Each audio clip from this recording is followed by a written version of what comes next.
ಮತ್ತೆ ಮುಖ್ಯಮಂತ್ರಿಗಳು ನಾನು ಯಾರೋ ಬರ್ಕೊಡ್ತಾರೆ ಅಂತ. ನಾನು 7 ಸರಿ ಗೆದ್ದಿದ್ದೀನಿ, ಒಂದ್ ಸರಿನೂ ನಾನು ಸೋತಿಲ್ಲ. ಅವ್ರ ಪಾಪ ಸೋತವ್ರೆ 2-3 ಸರಿ. ಅವ್ರಿಗೆ ಯಾಕಂದ್ರೆ ರಾಂಗ್ ಮೆಸೇಜ್ಗಳು ತಗೊಂಡು ಸೋತಿರೋದು ಅವರು.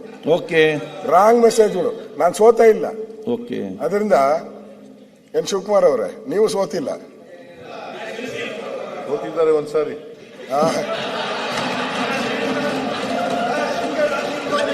ಸರ್ ಪುನಃ ಸೋಲ್ಸ್ಬೇಡಿ, ಈ ಸಾರಿ ಸೋಲ್ಸ್ಬೇಡಿ ಸರ್. ಯಾಕೆ ಸರ್ ಪುನಃ ಸೋಲ್ಸ್ಬೇಡಿ ಅವ್ರನ್ನ. ನೀವೇನೋ ಹೇಳ್ತಾ ಇದ್ದೀರಾ ಹೇಳ್ರಿ. ಇನ್ನು ಸೋಲ್ಸ್ಬೇಡಿ ಅವರನ್ನ. ಸೋತ್ರಲ್ಲ ನೀವೇನೆ, ಇನ್ನು ಸೋಲ್ಸ್ಬೇಡಿ ಅಂತ. Okay, you lost the election.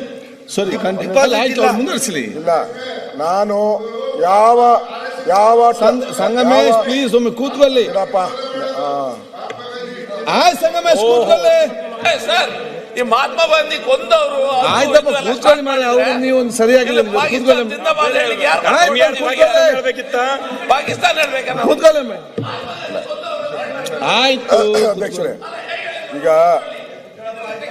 Okay, ಯಾಕೋ ಕೂತ್ಕೊಳ್ಳಿ. ವೇಟ್ ಅಪ್ಪ, ನಾನು ತೆಗಿಸ್ತಾನೆ. ಕೂತ್ಕೊಳ್ಳಿ. ಆಯ್ತು, ಡೋಂಟ್ ವರಿ. ಸನ್ಮಾನ್ಯ ಅಧ್ಯಕ್ಷರೇ, ಸುರೇಶ್ ಏನೋ ನಾನು ಸೋತಿದ್ದೀನಿ ಅಂತ. ನಾನು ಯಾವ ಟರ್ಮಲ್ಲೂ ಸೋತಿಲ್ಲ. ನಾನು ಓಕೆ, 2 ಕಡೆ ನಿಂತಿದ್ದೀನಿ. ಆಯ್ತು, ಅದು ಈಗ ಬಹಳ ಜನ ಸಿದ್ದರಾಮಯ್ಯನವರು ನಿಂತಿದ್ದಾರೆ.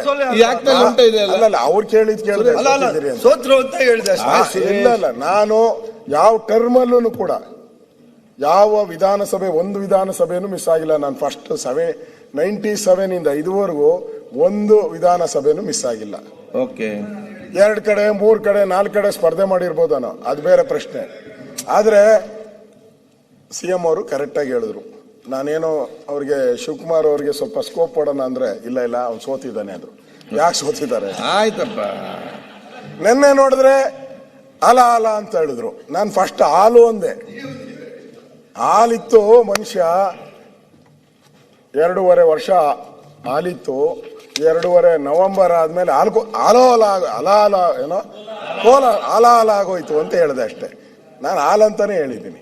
ಅದರಿಂದ ಅವ್ರ ಪಾಪ ಅವ್ರು ಯಾಕೆ ಸೋತರು ಅಂದ್ರೆ ಕಾಂಗ್ರೆಸ್ ಪಾರ್ಟಿಯಲ್ಲಿ ಟಿಕೆಟ್ ಕೊಡದಿರೋ ಸೋತಿದ್ದ ಅಷ್ಟೇ. ಆಯ್ತು, ಓಕೆ. ಅದರಿಂದ ಇಲ್ಲಿ ನನ್ನ ವಿಚಾರ ಬಂದಾಗ CM ಅವರು ಏನೇನು ಇಂಟೆಲಿಜೆನ್ಸ್ ತಗೊಂಡಿದಾರಲ್ಲ, ಆ ಇಂಟೆಲಿಜೆನ್ಸ್ ಅದೇನು ವರ್ಕೌಟ್ ಆಗಲ್ಲ. ನಾವು ಪಕ್ಕ RSS. ನಮ್ಮದು, ನಾನು ಜೈಲಿಗೆ ಹೋದಾಗ ನನಗೆ ಒಂದು 18 ವರ್ಷನೋ 17 ವರ್ಷನೋ ಆಗಿತ್ತಷ್ಟೇ. ನನಗೆ ಒಂದು ಸರಿ ಪ್ರಮಾಣ ಮಾಡಿಸಿದ್ರು. MS ರಾಮಯ್ಯ ಕಾಲೋನಿಯಲ್ಲಿ ಕರ್ಕೊಂಡೋಗಿ, ನಿಮ್ಮ ಪಾರ್ಟಿಯವರು ಇದಲ್ಲ, ಅಲ್ಲಿ ಕಾಲೋನಿ ಪ್ರಮಾಣ ಮಾಡಿಸಿದ್ರು. ಎಮರ್ಜೆನ್ಸಿಗೋಸ್ಕರ ಜೈಲಿಗೆ ಹೋಗ್ಬೇಕು ಅಂತ ಹೇಳಿದ್ರು. ಅಷ್ಟೇ, 2 ಪದ ಹೇಳಿದ್ದು. ನಾನು ಹಿಂದೆ ಮುಂದೆ ನೋಡಿದ್ರೆ ಜೈಲಿಗೆ ಹೋಗಿದ್ದೀನಿ ನಾನು. ಅದು ನಮ್ಮ ರಕ್ತದಲ್ಲಿ ಬಂದ್ಬಿಟ್ಟಿದೆ. ಅವತ್ತು ಅವರು ಹೇಳಿದ್ರು, ನೋಡಿ ನಮ್ಮ ಸಿದ್ಧಾಂತನ ನೀವು ಚೇಂಜ್ ಮಾಡೋಕ್ಕಾಗಲ್ಲ, ನಿಮ್ಮ ಸಿದ್ಧಾಂತನ